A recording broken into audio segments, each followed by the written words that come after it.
I'm Leigh Brown. This is Crazy Shit in Real Estate. And today I'm talking to Nicholas Nick. And yes, that's his real name. Yes, I'm totally going to ask him about it. And we're mainly going to talk about the ways that you can expand your real estate business. And we're going to get to some stories about rentals. Frankly, we talk about everything. If you're not even in real estate, we got you too. So enjoy the conversation, and I'll see you on the other side. Are you Nicholas Nick? Nick, is Nick short for Nicholas? I'm going to have some explainers on your name here. You're good. Yeah. So my full name is Nicholas Nick. And I'm Your parents are hilarious. Yeah, I know. We're very Greek. I'm actually named after my grandfather, and Ellis Island actually did it to him. If that makes sense. And yeah. Yeah, they renamed him. His first name was Nicholas, and they renamed his last name to Nick, and it kind of just became a family tradition, thank God. All right, so what was the Greek name that they changed to Nick? Do you know? It was Socnides. It was the guy couldn't say it, I guess, and he was like, "Yeah, your last name's now Nick," and he changes us. And my funny thing is, my grandfather already lived in America. He just visited Egypt and came back, and he's like, "I already live here." They're like, "We don't give a shit. If you already live here, we're changing your name." Yeah, it's cool. Okay, that's wild. But now I'm sitting here in my head replaying my big fat Greek wedding with all the Nicks. All the Nicks, yeah. Nick. I know. I always say it's so stereotypical, what we did. But they're only stereotypes because they're quite often true. It's true. Yeah, exactly. I love it. Oh, And it's kind of made me hard to forget. That's not always a good thing. yes, it is. It's pretty publicity. Yeah, right. Exactly. Okay, well, now that I've got a great story to go with your name, I want to hear about the backdrop before we talk about real estate things. Are you in a video game? Because my son's going to see that and think that you're related to Mario Kart somehow. Yeah, well, I am a big gamer. But I actually have murals. I'll give you a little tour. I actually have murals all over this is my living room, and that's my front door with the drawbridge. Oh my gosh, are you serious? Yeah, and then I have Greece over here. Oh no. I've got Egypt over here, and then I've got Italy over there. So yeah, like my living room is extra, just like my name. Yeah. You'll see I'm very consistent with how extra I am and everything that I do. I don't know. My kids tell me I'm awful to be extra because they call me extra, but I tell them it's better than being basic, is what I heard from their language, and they don't like that I said that either. Really? Yeah, you're right though. But my heart is broken because if I were your realtor, I'd have to walk in and look at all that cool art and tell you to get rid of it. And that's just heartbreaking to me. And well, what's crazy is my house just flooded, and these murals just made me $75,000 from the flood. And so it's like, it's such a, I've actually had them for 5 years, and I'm ready for them to go away too, or change them or something. And then the house flooded, and it was my biggest check. They almost paid me as much to replace the murals as they paid me for the entire house to be remodeled. I'm not surprised by the way that insurance works. It's completely the weirdest Ponzi scheme ever. Yeah, I know. And I came out on top for once, because it's been an ugly situation, as you can imagine. But on behalf of all of us who have never been made whole, we're glad somebody was. So at least one of our guys got his payout. Yeah, exactly. Yeah, the murals used to go to the floor, and then it flooded, and now I have a chair rail. All right. So what made your house flood? Was it a natural disaster? Was it pipes and a water heater? Yeah, I live on the ocean. So the last hurricane that came through flooded, like, my house is actually one of the highest houses. I only got 6 inches. Some people got 5 feet. Yeah. So I mean, I kind of got lucky, I guess. But yeah, as the ocean came in, it wanted in. But it all worked out in the end. I got a beautifully remodeled home now. And when Mother Ocean comes in, she really can't be stopped. She's come in with whether you want her to or not. You know, see, I was so stupid. I had like towels shoved under the door in the water. So I'm like, what did I think a towel was going to fucking... Yeah, but I mean, show that again with the chair rail, because I think people fail to understand that 6 inches of water is not where your repair stops. Your sheetrock and your drywall, the water moves. It's not like it hits concrete, and so you have to take it out above the water line. That's right. Yeah. Yeah, yeah, we had to take it out 2 feet. I Mm, think, I think there's 3 feet at the end of the day, 2 feet for drywall, and then 1 foot for repair space, right. basically. But Well, actually, the bill looks great. yeah, no, yeah. Honestly, it actually really helped the room. Like the murals were a little too busy all the way down, anyways. So like it really classed up the joint whenever that happened. So I was thankful for it. So there you go, friends. When your realtor tells you to neutralize, you might be tired of your murals too, like Nick just admitted to. All right, so tell my audience where. Well, they know you're in a hurricane zone. Tell them where you're located, what you do that's related to real estate, and give them a little bit more of a thumbnail now that we've seen more of your life than we see about most people. Yeah, no, absolutely. And you're all very welcome. But yeah, so my name's Nicholas Nick. I've been in real estate for almost 11 years now. I had a really unique journey to real estate. I was a restaurant manager for 13 years. And so I have like this really insane customer service approach to everything that I do. Then I was an executive at a real estate education company. So I actually taught people how to wholesale, how to fix. Not that I taught, I was the executive that oversaw people teaching how to wholesale and fix and flip. That was really cool. I did that for 3 years. I even had a chance to work for Dean Graziosi, and I worked for. Yeah, it was very cool. It was very cool. And what I did in that career is direct mail started getting very expensive for all of our clients. Right? They were paying us $30,000 to teach them something. And the first thing we were doing was saying, take $5,000 and send mail, right? And people were spending the last of their savings, right? 35. Yeah, that's a lot of dough, 35K in total. And then they were getting defeated so quickly by the results of direct mail because they're brand new and they need to recoup $35,000 quick, Right. right? And so I started implementing cold calling because I was like, what's free? Like, how do we stop charging these guys extra money? Like, we need to start teaching them a free strategy. So that way, if they don't have the money for direct mail, we can get them going. And so I started teaching people cold calling. And then little did I know my company was being born at the time. Now, let's fast forward a little bit. As of right now, I own like one of the top lead generation companies in America. We focus on cold calling and text messaging. And I actually offer American callers, foreign callers, text messaging, list pulling, and skip tracing. So when my average client comes to us, they don't have to do anything except pay and tell us what market they're in. And we pull the list, we get the phone numbers, we call it with American cold callers, and we also text message it. And then we look for sellers for them. And I didn't realize I was actually creating this while I was solving the problem of investors in my executive career. So I've been doing this now. The company's called Lead Mining Pros. And I've been doing this now for about 8 years in business. We just started in January. So it's pretty cool. Okay, so for the normal people who watch my show or listen to it and you're not in real estate, let me give you a quick definition. Skip tracing is when we're trying to hunt somebody down. We're trying to find the phone number. So it's a service that tries to find you. So if you wondered why you moved and you still got a phone call about the house that you owned 2 years ago, it's because somebody used a skip tracer to find you. Now, it's nothing ugly or illegal. And I also want to point out too, we all get irritated when the phone rings from somebody we don't know.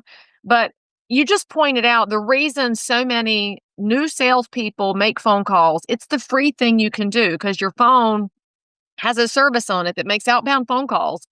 So how about instead of being super mean to the person who's calling you, give them a little credit for being willing to do the job because they were making an effort that many people never make.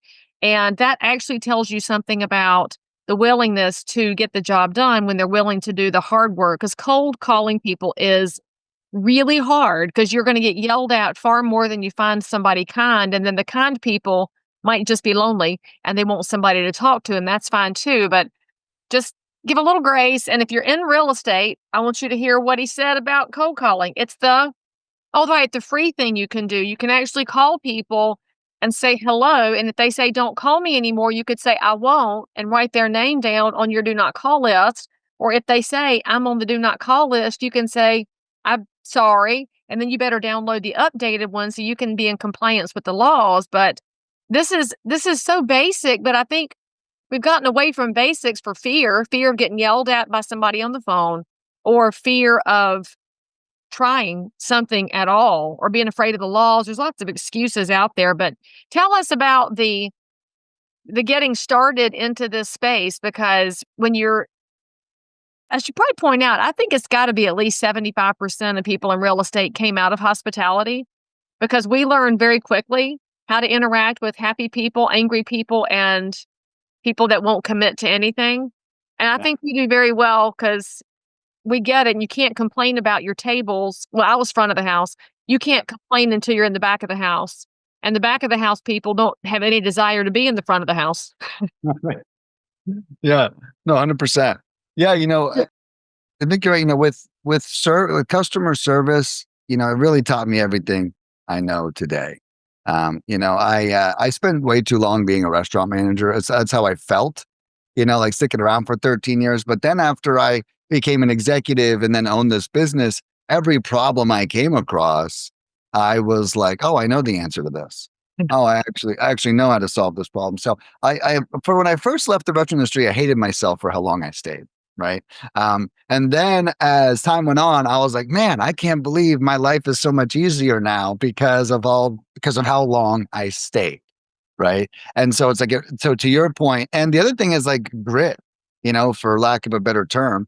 Man, you really, not to get vulgar, but I mean, I tell people all the time, like I literally, 13 years, I've literally had to pick people's poop up off the floor before. Oh, yeah. It's not the glamorous part of hospitality side, but yeah, you do the dirty work as well as the good work. That's right. Yeah, it's like, people miss the toilet. That's where it didn't happen a lot in 13 years, but it did happen, right? And I remember one time a customer called me at 10:30 at night. I'm watching Netflix. I paused it. I was like, hey, he's like, oh my God, I can't believe you answered. And I simply replied with, brother, you should see what I used to have to do to make money. Okay.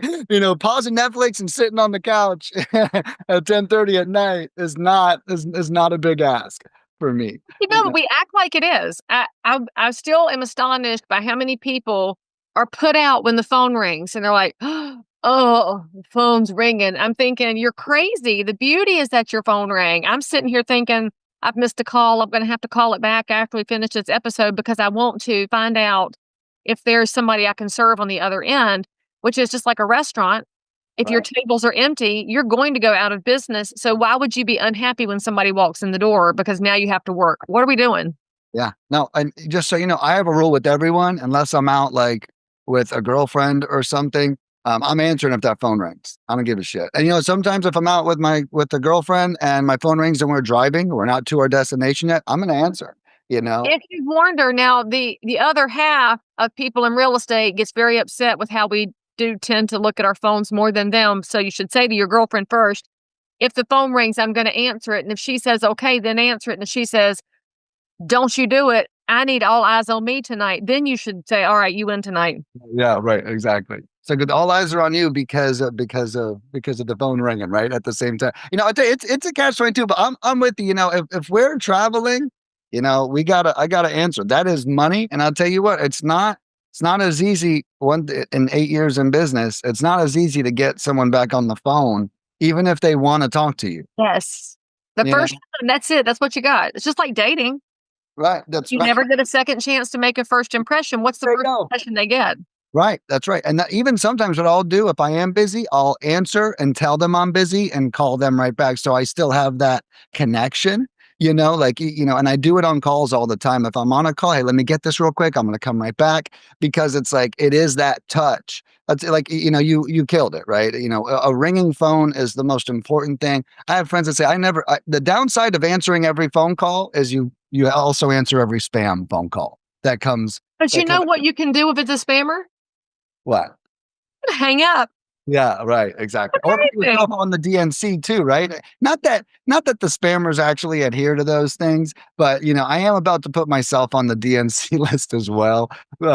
So I mean, oh, by the way, that's the do not call list for all of you who are still very wrapped up in politics, not the Democrats. This is do not call. I mean, I hate to say that, but everybody's so wound up right now that everything lands in a political silo. That's not what it is. The do not call list was designed to stop a barrage of spam phone calls, but it frankly didn't. It just created different pathways for different technologies to work their way around it, which is typical of any attempt of the government to be helpful. Right. No, 100%. Yeah, there's workarounds for everything. And man, and I'll tell you, my phone actually has been ringing because I answer every call. These last week, 2 weeks, I have never gotten more. And you know what it is? I think, not that I'm political at all, because I'm not, but I think Trump is, all these policies are changing. And Sure. so the phone calls are coming in. They're like, now's your last chance before the administration. It's like every call says the same thing.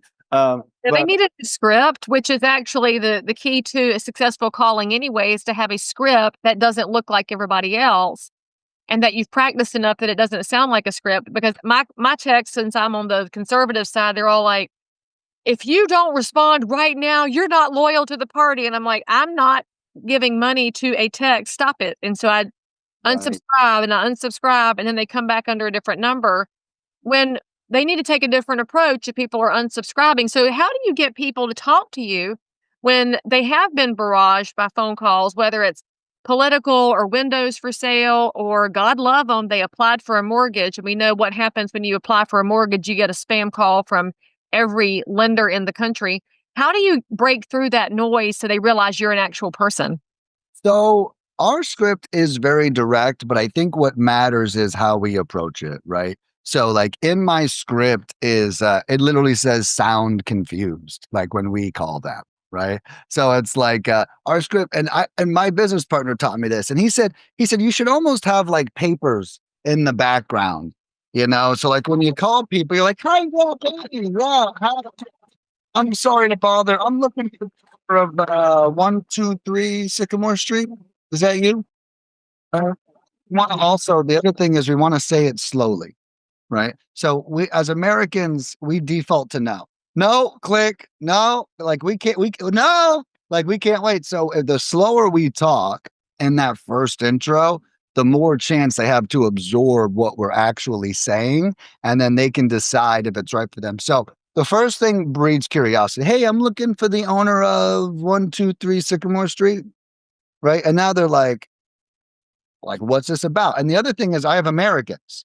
So I think that when it's an American too, they automatically regard it as more of an official call, right? If someone with a heavy accent calls you, like, I don't knock heavy accents, but what I don't like is I don't like knowing whether they understand me or not, right? That's it 100%. The accent doesn't bother me, but if you can't answer my question correctly because it's foreign comprehension, I am so turned off. But I live in Charlotte. We have all kind of accents here, and they understand and comprehend the language better than some of the natives. I'll just point that out. But it's about comprehension. But the other thing is, if it's a person who's not comprehending, I can hear other people in the background.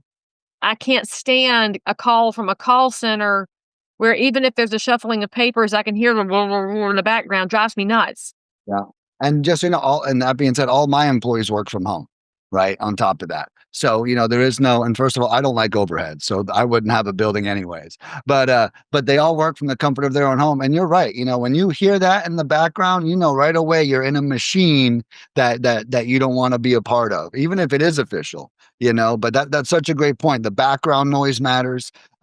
So we go in, we ask them if they own the property, if they've ever considered selling. And then I said, okay, well, great. Well, my name's Nicholas. Well, do you own the property? Yes, I do. Okay, great. Well, my name's Nicholas. And I was wondering, have you ever considered selling before? And I call that casting a wide net, right? Like ever. I don't care. I don't care when, right? Ever in your life have you considered selling? And then we like crack it. I call that cracking it wide open, right? You're like, well, now we have this wide net. We're going to crack it wide open. And then we can pick up the conversation. As soon as they say yes, then we go into our qualifying questions that we ask. And the qualifying questions, I always say they're very similar to what you'd expect on a Zillow listing, right? What you'd expect on the summary. General repairs needed, how old's the roof, when's the last time it was remodeled. But I think our real secret might be that American touch, because no one's expecting that. Right. And it's like, and they don't really know why. In our call, it's so unassuming. Like we're not talking about cash offers. We're not talking about listing appointments. We're not talking about buy and holds. Like even if they ask, are you a realtor? Are you an investor? Yeah, well, we have a bunch of strategies at our disposal, and we're going to find whatever's best for you. So would you like to answer a couple more questions? And the truth is, nowadays the average, investor is a realtor. The average realtor understands investing, right? Or has investors anyway. So it is kind of like this. Yeah, they're getting there, right? That's a stretch. That's a stretch. There's some that I'd say it's a minority. Yeah, no, and you're probably right about that. Most that I deal with do, right? Because in real estate investing, having your realtor license is a powerful tool. Yes. Now all of a sudden you have an additional offloading strategy, right? So now retail leads, which are the most common leads in my opinion, but retail leads when you're an investor, now before you're a realtor, you don't do anything with them but send them to your friend that's a realtor. So a lot of them get their license so they can add additional offloading strategies to their properties too. Is this me or a filter? What I can tell you is that this is me after sleeping on cozy earth sheets. Crazy, y'all. They really do make a difference, especially if you are a lady of a certain age who has night times that go into a million zillion degrees. And I know that if I want to make that better, I've got to prioritize myself. And prioritizing my sleep means using sheets that are good for me, that feel better, and frankly, I work my tail off. I like decent sheets. And the best part is I can give y'all a 40% off code because did you know that if you want to prioritize your sleep, then you can go to cozyearth.com and use my exclusive code real estate and get 40% off not just the sheets, but the towels and the pajamas and more. And make sure that you tell somebody you heard about Cozy Earth from Leigh Brown and her medium-aged Helipause self. So go check it out and prioritize your sleep because you know what? You're going to sleep better with Cozy Earth. Trust me, it's totally worth it, especially when it's 40% off. And I do think that's unique in the wholesaling space. And there's several episodes, y'all. If you want to go back and learn about wholesaling, I've talked to several different people over the years. But if you're new to the show, hey, what's up? Wholesaling just means the phone caller has discovered a home seller who would like to get rid of the property, and they would be glad to take lower than market value and cash with no showings and no repairs just to get rid of it. And there are people in the marketplace who are not equipped for the normal market. They're not equipped to do staging and showings, and life just doesn't work that way for them. So wholesaling can be an option for people. But when you have that real estate license and you can say to that person, this is an option. And if you want to fix it up and do it the regular way, this is a different price. Here are all of the different options. That is a huge advantage in the marketplace. And in fact, if you're a normal realtor who just does residential cute houses, if you ever get the phone call from the house that's just, you might think it's never going to sell, it's not equipped, it's not right. It might, but it's a different type of real estate. So this just allows you to have an expanded offering. But that goes back to hospitality. Is how many options can you bring forward so that people get what they want, which has to be the end goal of real estate. Is the consumer should know every option so that they can get what's best for them. And then we'll all make a living along the way because we showed them different pathways. Right. And I love that. And to shorten that, options equals customer service, right? Is a great way to think about that. And even on my website, I offer 7 different packages and I offer all of them in 4 different sizes, right? So when you go to my website, it's not like, oh, it's $2,000. That's it. I've got something as low as $82 and something as high as 7,000, right? So when someone comes in, they're not like, oh, well, I can't afford this. Well, yeah, you can. You can just afford the smaller one, right? And it's the same thing with the homeowner. If we only have one strategy we show up with, yeah, it will work, but only a percentage of the time. If we want to increase our percentages, right, we have to add in other offloading strategies or other options for them. And I'll tell you, and I don't have any children now, but I dated a girl with a 4-year-old for a couple of years, which was a lot of fun. And she taught me this amazing strategy. You don't want to go up to the 4-year-old and say, hey, brush your teeth. You want to go up to them and say, hey, so do you want to clean your room or brush your teeth? Right. And so options also help you close, because if it's just one, it's not an option. Okay. And then when they have multiple, they're like, oh, well, I want to choose this over that. And they can actually make that decision. And I'll never forget how good that worked on Stanley, that cute little boy that, she had. And like, you just give him the option and he's arguing if you bring up one thing, but if you bring up 2, he's picking one. And I think that is such a great lesson. And same thing when we go to restaurants. You don't go to restaurants and they have one thing on the menu, right? whenever you walk in, they have appetizers, entrees, desserts. They have they're all around the world and they got a couple of each. And that is a part of their success is how many options that they offer you and if it's all chicken, well, I don't like chicken, I'm out. Right. So it's like we have to think about how can we convert more by broadening our approach. Well, and the alternative is you can go to a chef's table experience and you will not pick anything. The chef will pick everything and you will pay tippy top dollar, but you're paying tippy top dollar for a specific experience, which means the chef's table is only for a few people who are willing to do that experience. It's not for the mass market. So this goes back to, as a real estate professional, what kind of business do you want? Do you want to have 5 people who want a really specific experience, or do you want a larger business? And neither one's right or wrong. It's just identifying how you want to serve your real estate business. Now, I got to ask you a question about the phone calls that you make. And you mentioned that most of the people you encounter who are thinking about selling their houses, they want to go the retail route. We know in research for decades in real estate, the consumer is most likely to use the first realtor they encounter. They want to work with the first one they had a real conversation with. How do you successfully make that transition when they talk to one of your people working from home who they liked very well, and over the phone they were just peas and carrots, and that person says, I hate to tell you this, but I'm in Florida and you're in Ohio, so let me connect you to somebody. How do you connect those dots? Yeah. So at the end of every call, we tell everyone, hey, okay, great. So my partner, Sally, is going to give you a call in the next 24 hours. As what we tell them. And then what I tell Sally to do is I recommend all realtors use this line, really all investors or anyone following up with the lead, probably in general, but definitely realtors. And that's because they can take it in any direction. But there's one sentence that everyone should write down, especially if you're a realtor, that you should ask every lead that you encounter. Okay.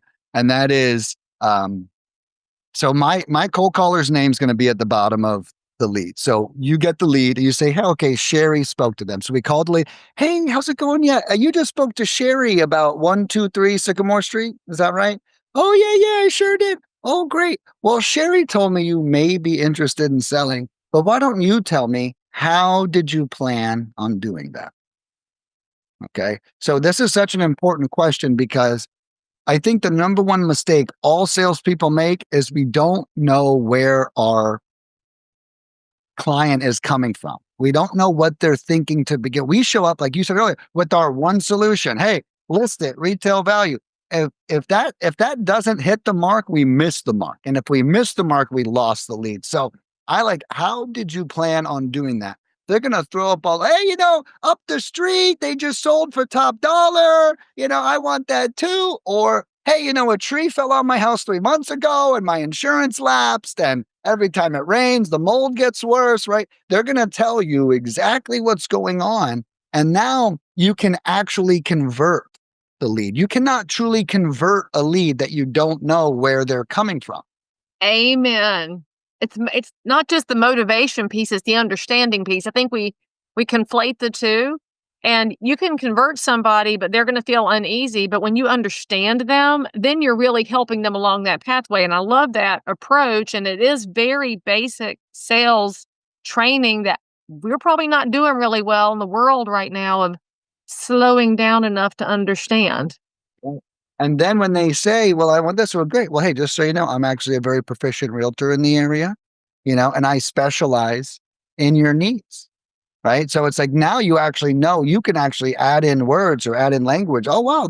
I actually specialize in properties just like this. This is perfect. I specialize in getting top dollar, or I specialize in taking ugly houses and making them nicer, but at a low investment so we can sell it more. So it's like we can now, get them. And one thing I'll just share while I'm on the topic of people that I learned in my restaurant career is there's 3 kinds of people in this world.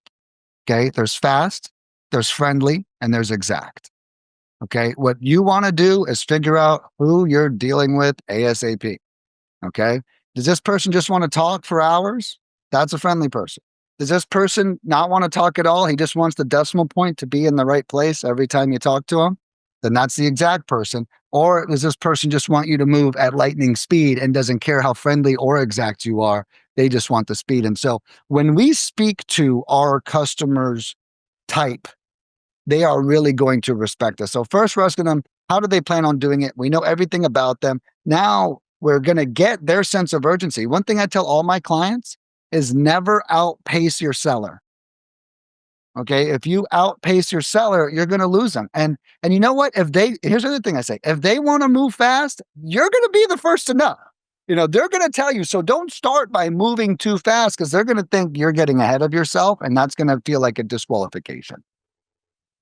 You really do say things much faster than I do because I've been using those three different categories, but it takes me 30 minutes to explain it. And you just said fast, friendly, exact. So for all of you who know me, you've been to my presentations, don't you dare tell me to speed it up like Nicholas just told you here. But obviously I'm writing it down because I plan to. So now the whole premise of my show, of course, my listeners, my viewers, they like to hear the what in the world story about life around real estate. So I'd love to know what story you brought with you today that nobody's going to believe actually happened to you in real life.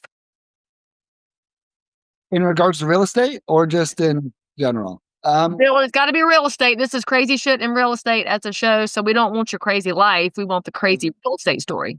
Yeah. Let me think. Well, God, Did your show booker not prep you for this? This is the number one thing for my show. It's on every episode, dude. I love it. We're going to have to talk about understanding and prepping for the appointment. That'll be the other one. Oh yeah. No, for me, it's probably my 4 unit I have in Vermont right now. Man, I can't even tell you. I found this great deal and I thought it was, if this unit rents out, it rents out for $5,500 a month, all 4 units. Right. And my mortgage is $1,100. Right. And I'm like, oh, this is a deal, baby. This is a deal. Oh my God. I'm so happy. Then it starts snowing and they're like, we got to play the plow guy. Well, it's in Vermont. It snows all the time. So all these days tick 150, tick 150, tick 150. Okay. And then the tenants all use the same hot water. Right. And then no. And then all the heat, you don't know these things. Well, I'm not a big due diligence guy, as you can tell, because of that question. But so then they're all on my heat. And that's not good in the winter to have all your tenants on your heat. Right. So now they're literally heating their units with their windows open. Of course they are. If they're not paying for it. Why wouldn't they? Sounds super pleasant. You get the cold draft, you get the hot air. And then a tenant from hell emerges. So I have a woman with 9 children in one of my units. Yeah, and she hasn't paid rent in 2 years. She owes me like $20,000. And what's funny about these people is I still repair things when she asks them to be repaired. She just got evicted, thank God. But I still repair things when they ask for things to get repaired. But what's funny, what I've noticed about people is we project so hard. Every time I've ever dealt with her, she's like threatening me and doing this. And I was like, her name's Melody. But I was like, Melody, you're living for free and I'm not even giving you a hard time. Could you stop making my life so miserable, please? It's like, you're already getting this gravy train. But what I've noticed is people, they proactively treat you poorly when they think you're going to treat them poorly. Right. Yeah. And I think I'm sharing this is the worst thing I've ever been through, having this tenant there. Then we go to sell the property and she's chasing around the new buyer, telling him all of these, literally, it's like a movie. And I was like, man, you've been so blessed with my patience at this point. Why poke the bear? And the truth is in Vermont, it's not a very, another issue. It's not a very landlord friendly state, right? So I should not have bought this property. Okay. I have not made a dime off of it. I probably lost $30,000 already. And so it has definitely been a nightmare. And I think what the big takeaway is, get a property management company. Don't do this stuff yourself. I thought, hey, I can run $1 million lead gen business. I can handle a 4 unit, Yeah, no, you can't. Famous last words. And you know what I learned too? My biggest lesson of this property is understanding the value of a night's sleep. My new rule in life is if I'm going to lose sleep over it, I'm not doing it. And when these tenants didn't pay me at first, I got really triggered, And it's like, wow, it's like you really feel taken advantage of when you're not used to it. And then one tenant tells another tenant that they stop paying rent, and then that tenant stops paying rent too. And then like there's like this like weird thing where like in the movies they're like, they can't take us all to jail, you know? And so it's like they all start like teaming up on you. And you know, and I also bought this property in a city with only 900 people. Oh, they all know each other then, and they don't know you. Right. And they're all like the people I have, property management companies, we called them, and they actually know the tenants. And they're like, we are not taking that property while Melody is in it. And I was like, well, I can't get Melody out. And then we did. She's officially going to be out May 18th. Court order. Bam. But super excited about that. But yeah, so that was the worst. This is my worst real estate experience of life. I am never going to own another multi-unit again. I am never going to self-manage a property again. And I'm going to lean into what I actually make money at. And I'm better at running business than real estate. And I thought, you know, real estate was the way for me. You know, some people have a hard time running 30 employees. I'm way better with 30 employees than I am with 4 tenants. You know, there's something that I've learned. Well, I'm just going to go ahead and call you a liar now because you're going to own real estate again. But what you're telling the truth about is you will never again do it without a property manager before you close on it. And you will be checking the legislative picture of landlord tenant laws before you buy anything else. Because let's just be honest, a good 4-unit is a great cash cow in the right location with the right tenants, with the right management. And that's why you do want to have all the choices. So, Nicholas, if somebody wants to reach out to you and they're in real estate, they want to know more about your company or your programs, what's the best way for them to find you? Yeah. The website is my favorite, leadminingpros.com, and that is with an S at the end. My cell phone number is actually on the website. You guys can call me, pick my brain. You don't have to call me just if you want to purchase. Maybe you have questions about your current leads. Maybe you have questions about me. I'm really an open book. That's my restaurant background, right? You know, you can call me and ask me about my hamburgers without buying one, you know, and so if anyone needs anything, feel free. I have a link to book a call on there as well. So whether you call me live or you book, and I'll give you a link for people to follow me on Facebook. I'm a real hoot on Facebook, and I post all kinds of crazy stuff, a lot of it relative to real estate, a lot of it relative to my life. But most people love following me there, and I'm super available. So I recommend, you know, reach out if you have questions, if you're thinking about doing, even if you're checking out a competitor or if you're asking about something else, you can call me for an unbiased opinion about anything real estate related.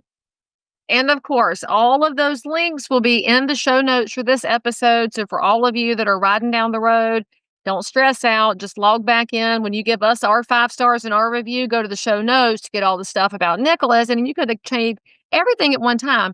Thank you so much for coming on the show. I enjoyed we started off with some pretty random information and led into some great stuff. So thank you so much for sharing with my audience. My pleasure. Thank you, Leigh. All right, guys, make sure you hit the bell to subscribe, and we'll see you next time. By the way, friends, don't miss my brand new coaching program at answers.realestate, where you can have access to Leigh Brown, submit your questions, have them answered, meet like-minded professionals, have an entire library to help you build your business no matter what happens in the market. Get signed up today. I promise you'll be glad you did. So if you found value in this episode, please like and subscribe to this channel, turn on the bell, and catch another amazing episode by clicking above. Crazy Shit in Real Estate is also available in all of your normal podcast apps. So if that's where you like to hang out, go find me, click subscribe, and most importantly, leave me a review that says you think I'm awesome, my guests are awesome, or this content is just exactly what you were looking for. And then, by the way, if there's something you need, you want to learn about something, you can comment below anytime. You can also send me a direct message if you need to remain anonymous. No judgment. But anyway, I'll only judge if you forget to subscribe and click. I'll see you next time.